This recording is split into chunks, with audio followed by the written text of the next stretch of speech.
Hello बच्चों, ये जो क्वेश्चन हमने लिया है ये प्रीवियस ईयर में पूछा गया है।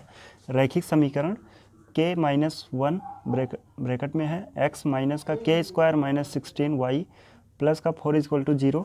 कहा जा रहा है कि y x के समांतर है तो k का मान ज्ञात कीजिए। अब ये जो समीकरण दिया है एक रैखिक समीकरण है और ये कह रहे हैं कि ये जो समीकरण है ये y x के समांतर है तो k का मान क्या होगा। तो अब यहाँ पे हम सीखेंगे कि ये जो कहा गया है कि y x के समांतर है तो k का मान ज्ञात कीजिए। तो अगर कोई समीकरण इस प्रकार है यानी ax प्लस by और प्लस c, इस रूप में कोई समीकरण और कह दिया जाए ये समीकरण जो है y x के समांतर है, तो y x के समांतर होने का मतलब लाइन या तो इधर रहेगी, ये y x होता है ना, हमको पता है y डैश, और ये होता है x और x डैश। तो ये जो लाइन है ये कहा गया है कि y x के समांतर है, तो ये हमने y x के समांतर एक रेखा खींच लिया है। अब ये रेखा इधर हो सकता है या तो इधर होगा। तो अब अगर हम बात करें कि यहाँ पे ये जो पॉइंट होगा या कह लो कि इस लाइन का जो समीकरण होता है वो क्या होता है, तो ऐसा हमने क्लास 9th में पढ़ा होगा कि y x के समांतर अगर कोई रेखा है तो उसका समीकरण होता है x बराबर k के रूप में, जहाँ पे k क्या है, कोई भी कांस्टेंट हो सकता है। इसी प्रकार अगर कोई लाइन ऐसे x अक्ष के समांतर है तो हम कहेंगे उसका समीकरण जो होगा y = k। तो यहाँ हमें ये पता चल गया है कि अगर कोई रेखा y अक्ष के समांतर है तो उसका समीकरण होता है x = k।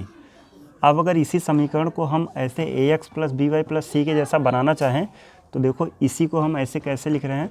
देखो यहाँ पे x जो है वैसे है, k को अगर हम उधर ले जाएंगे तो ये माइनस k हो जाएगा, माइनस k यहाँ लिख दिया = 0 हो जाएगा।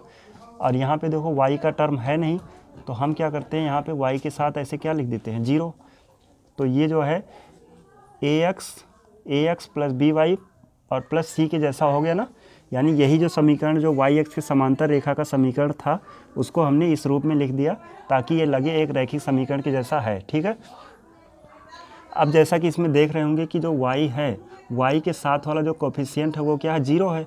तो यही हम इसमें भी करेंगे क्योंकि ये कहा गया है कि ये जो समीकरण है ये y x के समांतर है। इसका मतलब इसका जो y कोफिशिएंट होना चाहिए वो क्या होना चाहिए, 0 होना चाहिए।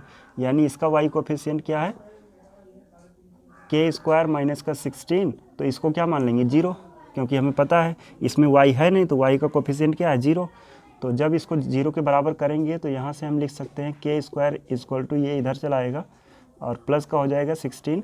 अब यहाँ से जब स्क्वायर हटेगा तो सामने वाली संख्या प्लस माइनस स्क्वायर रूट के अंदर यानी कि 16 ये बाहर आएगा तो हो जाएगा k = +-4 और यही इसका आंसर हो जाएगा।